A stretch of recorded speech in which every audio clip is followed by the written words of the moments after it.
Auzubillahiminash-shaytanir-rajim. Bismillahir-rahmanir-rahim. Good morning, dear student. I'm going to deliver lessons upon linear equation in one variable. Before going to start the topic, I would like to say something about this topic. We have already learned this topic in last year. Now, first of all, we try to define term equation. Before defining term equation, we have to know about what is expression.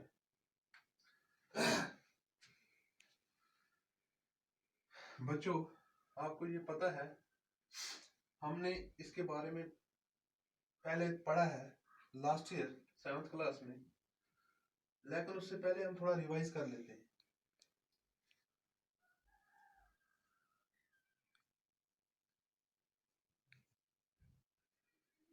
Expression क्या होते हैं? ये वो expression नहीं है जिसके English में कुछ अलग मीनिंग है। ये मैथमेटिक्स एक्सप्रेशन है। इसकी डेफिनेशन क्या है? इससे पहले हम इसको डिफाइन करते हैं। एक्सप्रेशन जब हम सिंगल या ग्रुप ऑफ टर्म्स को कंबाइन करते हैं विद अ सिंबल प्लस और माइनस, उसको हम एक्सप्रेशन कहते हैं। मैं यहाँ पे एक इसकी एग्जांपल लिखूंगा, x + 1। ये मेरे पास एक एक्सप्रेशन है।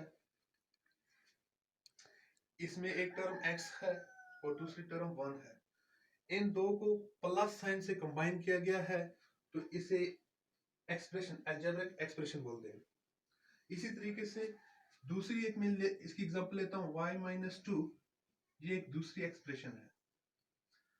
मुझे लगता है कि आपको एक्सप्रेशन के बारे में थोड़ा समझ आया होगा, क्योंकि हमने लास्ट ईयर भी पढ़ा है। x + 1 और x - 2 ये दो अलग अलग एक्सप्रेशन हैं। उसके बाद टाइम की कमी होने की वजह से, क्योंकि ये टॉपिक ऐसे नहीं समझाए जाते, लेकिन मैं कोशिश करूंगा अपनी तरफ से।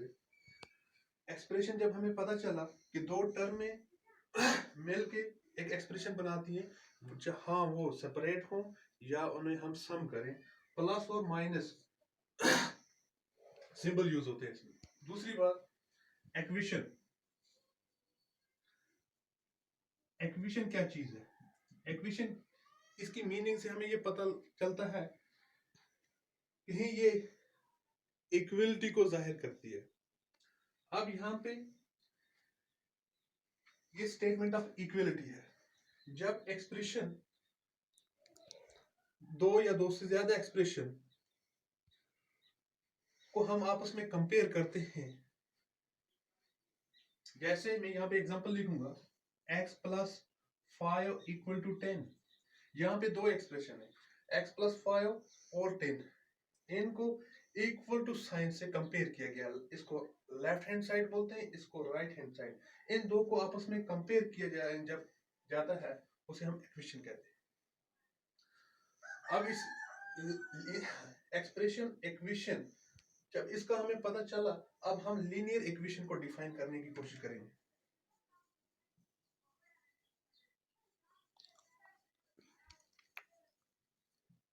लीनियर इक्वेशन क्या चीज है? लीनियर इक्वेशन का मतलब ये है, ऐसी एक्सप्रेशन जिसका मैक्सिमम पावर 1 हो, उसे हम लीनियर एक्सप्रेशन कहते हैं। अब इसकी अगर हम थोड़ा इसको डिफाइन करें, one or more than two expressions having maximum power 1 are called linear equation। यहां पे मैं इसकी एग्जांपल लिखूंगा, x + y + 5 = 10। मैंने यहां पे ये लिखी।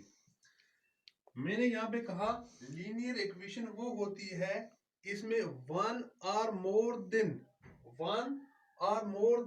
one, जब एक या एक से ज्यादा एक्सप्रेशन, मगर उनका मैक्सिमम पावर 1 होना चाहिए। इस x का अगर हम देखेंगे, यहाँ वेरिएबल है ये x, ये y वेरिएबल है, इनका मैक्सिमम पावर 1 है। तो ऐसा वेरिएबल, ऐसी एक्सप्रेशन जिसमें वेरिएबल का पावर 1 हो, उसे हम लीनियर इक्वेशन कहते हैं। उसके बाद linear equation in one variable,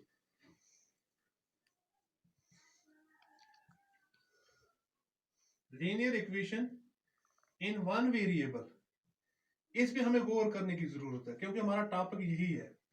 linear equation in one variable, ऐसी इक्वेशन जिसमें वेरिएबल भी 1 हो और पावर भी 1 हो, जैसे x प्लस 5 इक्वल टू 10, इसमें वेरिएबल 1 है, सिर्फ x है, कोई दूसरा वेरिएबल नहीं है, तो इसका पावर भी 1 है, इसको बोलेंगे ये है linear equation in one variable की किस्म।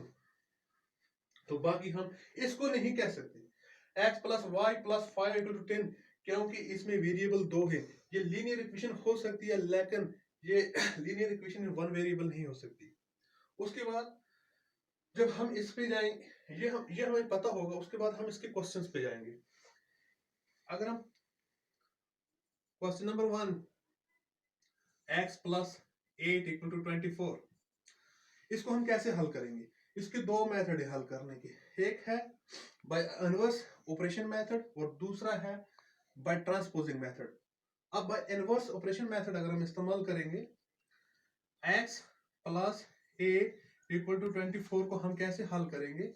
इसमें हमें ये चाहिए, लेफ्ट हैंड साइड में वेरिएबल की वैल्यू चाहिए, उसकी वैल्यू निकालने के लिए हमें इसके साथ जो भी है प्लस 8 है उसको खत्म करने के लिए हमें क्या करना है? तो यहाँ पे जरूरी बात है, प्लस 8 को हम माइनस 8 से खत्म कर सकते हैं। तो जब माइनस 8 से खत्म करेंगे तो हम यहाँ पे लिखेंगे subtract 8 on both side, 8 on both side, दोनों साइड 8 से हम करेंगे। x plus 8 minus 8 equal to 24। एक बात यहाँ पे देखनी है, हम माइनस 8 इस तरफ नहीं करेंगे, हम दोनों साइड करेंगे, बोथ साइड, क्योंकि अगर यहां से हम 8 कम कर रहे हैं तो हमें वहां से भी करने हैं। x इक्वल टू 24, ये हमारी वैल्यू निकली। अब इसी को हम दूसरे तरीके से भी कर सकते हैं कि मैंने कहा बाय इनवर्स ऑपरेशन मेथड। अब हम बाय ट्रांसपोजिंग करेंगे। बाय ट्रांसपोजिंग, उसमें क्या करते हैं? बाय ट्रांसपोजिंग में ये जो टर्म है, कांस्टेंट टर्म को कांस्टेंट टर्म की तरफ लिया जाता है, अगर वेरिएबल होगा वेरिएबल की तरफ, उसमें सिंबल चेंज हो जाते हैं। जैसे x plus 8 equal to 24, x equal to 24 वहां पे रहेगा, इसको ट्रांसपोज किया जाएगा, इसके साथ प्लस सिंबल थी, अब ये यहां जाएगा तो minus 8, 24 minus 8 16, x equal to 16। दोनों सूत्रों में सेम आंसर। हम ज्यादातर ये इस्तेमाल करते हैं, थोड़ा शॉर्ट होता है, इस पे हम इस मेथड के जरिए हम स्टेप बाय स्टेप जाते हैं, लेकिन हम ये इस्तेमाल करते हैं। अब दूसरी बात ये है, अगर कहीं किसी वक्त ऐसा क्वेश्चन भी आ जाए जिसमें दोनों साइड वेरिएबल हो, इक्वेशन के दोनों साइड, एक साइड भी, जैसे x plus 3 equal to 3x plus 8, फर्ज करता हूं ये एक इक्वेशन है, इसके दो वेरिएबल है, इस साइड में भी है, लेफ्ट हैंड साइड में और राइट हैंड साइड में, उस वक्त भी हम बाय ट्रांसपोजिंग मेथड के जरिए हल करते हैं। बाय ट्रांसपोजिंग 3x इसको on left side on LHS and 3 on RHS। अब क्या होगा? x प्लस 3, x ये जब इस तरफ आएगा, 3x इसकी प्लस साइन थी, अब ये माइनस 3 हो जाएगा। अब 8 इसी तरह है, ये 3 उधर जाएगा, माइनस हो जाएगा। अब देखो 3x minus x means 2, minus 2x, क्योंकि इसके साथ माइनस है तो माइनस आएगा। 8 minus 3 5, x equal to 5 divide by minus 2। तो हम दोनों अब इसको चेक भी कर सकते हैं भर के, इस तरीके से हम इसको हल कर सकते हैं, क्योंकि टाइम की लिमिट होने की वजह से हम पूरा इसको ब्रॉडली डिफाइन नहीं कर सकते। मुझे उम्मीद है कि आपको समझ आई होगी। इंशाल्लाह हम दूसरी वीडियो में कवर करने की कोशिश करेंगे। बाकी वस्सलाम।